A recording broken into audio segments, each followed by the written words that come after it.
बिस्किटसारखी खुसखुशीत शंकरपाळी बनवायची असेल तर हे प्रमाण अचूक आहे. तर हे प्रमाण वापरून खूप छान अशी शंकरपाळी बनवू शकता. तर त्यासाठी बघा 5 वाटी पिठी, 1/2 वाटी साखर, पाऊण वाटी दूध आणि पाऊण वाटी तूप घेतलेले आहे.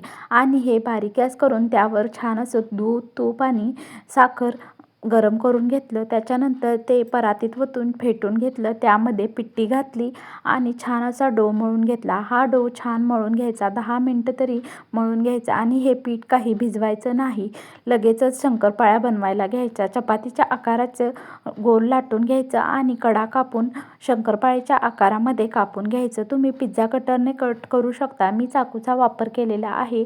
खूप छान शंकरपाळ्या होतात. आणि चाकूच्या साहाय्याने कट करा, जेणेकरून आपल्या शंकरपाळीला खूप छान असे पदर सुटतात आणि शंकरपाळी खुसखुशीत होते. पिझ्झा कटरच्या साहाय्याने शंकरपाळी कट करून घेतली. खूप छान अशा शंकरपाळ्या झाल्या होत्या. चवीला तर एकच नंबर झाल्या होत्या. आणि हे प्रमाण मी जे सांगितलेलं आहे हे अचूक प्रमाण आहे. तर तुम्ही हे प्रमाण फॉलो करून खूप छान अशा शंकरपाळ्या बनवू शकता. बघू शकता किती छान अशा शंकरपाळ्या केलेल्या आहेत.